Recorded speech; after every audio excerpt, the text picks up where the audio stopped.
This is the AIPER Scuba X1 cordless robotic pool cleaner. And let me tell you, it looks pretty sleek just sitting poolside.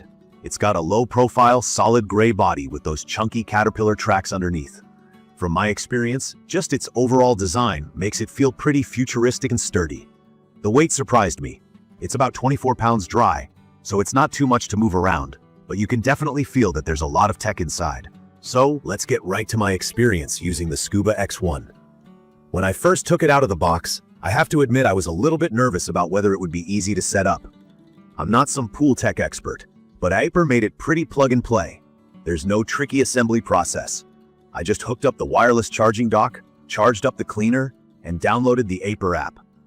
It's a simple process. You basically place the robot on the dock and wait until it's charged. Wireless charging is one of those key features I ended up really loving. It just feels nice being able to set it down after cleaning, rather than fumbling with cords and plugs. Using the app was a new experience for me with pool gadgets. But the AIPER app is pretty straightforward. I could choose what mode I wanted, like if I just wanted to clean the floor or needed a serious waterline scrubbing. The cleaner itself has multiple modes.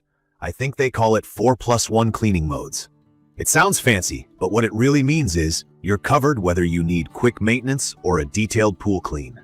I spent some time testing the different modes, and honestly, for my regular pool size, the all-in-one cleaning mode worked best. Talking about performance, here's where the Scuba X1 stands out for me. The suction power is no joke. They say it's up to 6,600 gallons per hour, which is impressive. What that means is, this robot really sucks up the fine sand and small dirt that always seems to settle at the bottom. There are two main jets, and you actually see it pushing water as it glides across the pool. For those unfamiliar, jets are what help it climb walls and keep its grip on slippery surfaces. I was skeptical whether it would really make a difference, but after seeing the dirt and grime caught in the filter after a session, I get it. About cleaning, this robot does cover most of the pool floor and walls very effectively. The tracks give it solid movement, even on tiles. I have to point out though, just from my personal use, it sometimes missed small spots on the floor, especially around the pool steps and corners. But usually it comes back on a second or third pass and catches what it might have missed earlier. It never really got up on the steps completely, probably because of the size and shape, but it handles the main surfaces really well. Waterline cleaning is another key feature where the X1 shines. The so-called Waveline 2.0 technology lets it scrub right at the edge where water meets the pool wall. That's where a lot of greasy buildup or tiny debris hangs out and other cleaners just ignore. Watching the X1 actually rise up, scrub horizontally right at the waterline, and dip back down made me realize how thorough this robot can be. Pools get a ring at that level, especially if you deal with sunscreen or lots of leaves, and this robot does the heavy work for you. Another thing people care about, and I was curious too, is filter performance and maintenance. The Scuba X1 comes with a multi-layer filter system. There's a standard mesh filter for daily cleaning, but you also get an ultra-fine insert for trapping really tiny particles, stuff most pool robots skip. If you've ever battled greenish pool water or pollen, this makes a real difference. However, here I ran into my only consistent annoyance: cleaning out the filter. The latch can be finicky. When you add the ultra-fine filter inside, it's even trickier to open. It's not a total deal breaker, but it did take me a few tries to find a clean way to empty it without spraying debris everywhere. I'd recommend being careful here, especially if you're not a fan of messy jobs. Let's talk battery and charging. The manufacturer says up to 3 hours of cleaning per charge, and in my case, it actually got close to that every time. On a full charge, I ran it in the all-in-one mode and hit that 2.5 to 3 hour mark repeatedly. I guess if you stick to just the floor cleaning mode, you might get a bit more out of it, but wall and waterline scrubbing use up more power. Recharging takes around 4 hours, but since it just sits on the charging dock, it isn't a hassle, especially if you run it overnight. When it comes to emptying the robot after cleaning, if you leave the X1 in the pool after it finishes a cycle, it floats up and parks itself at the edge. This is a feature they call smart waterline parking. It definitely makes pulling it out easier, especially since lifting a waterlogged unit can be heavy. There's also a handle, and you can use the included hook, so you're not straining yourself trying to fish it out. There's an optional accessory called the Hydrocom Pro, a communication buoy for in-water control, but to be honest, I haven't personally tried that yet. From what I've heard, It lets you change the cleaning mode or call the robot back to the surface, but you can't actually steer it in real time, which sounds like a little bit of a missed opportunity.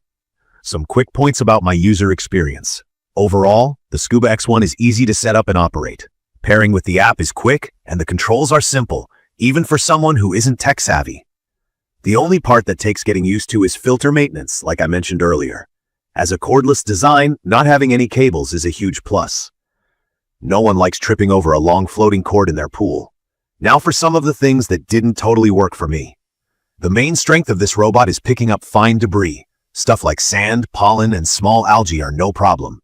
But if you have lots of big leaves or chunks, sometimes the Scuba X1 just pushes it around or misses it. It's not a leaf vacuum, and that's something to keep in mind. Also, when the filter is full and you take the robot out, if you're not careful, sometimes a little bit of what you just cleaned can spill back in the pool. It's mildly annoying, but not a deal breaker, as long as you empty the basket right away. Speaking of weight, once it's full of water and junk, it gets heavy. That's just a reality with any pool robot, but just something to remember if you want to avoid a struggle lifting it out. Honestly, AIPER does sell a wheeled caddy as an accessory, and for some people, that could be worth it, especially if you need to store it in a pool house some distance from the water. In my opinion, the Scuba X1's strongest features are its cleaning performance on fine debris, the Waterline scrubbing action, and the convenience of the wireless dock. It's perfect for owners of in-ground pools, especially medium to large sizes who want something that keeps up with regular cleaning and who don't want to hassle with cords. I'd recommend this for people who care most about a clean waterline and getting rid of invisible dirt rather than tons of floating leaves. For new pool owners or folks looking to reduce the time they spend manually brushing or vacuuming, this could be a big relief. In conclusion, the AIPER Scuba X1 cordless robotic pool cleaner has made my routine a lot more hassle-free.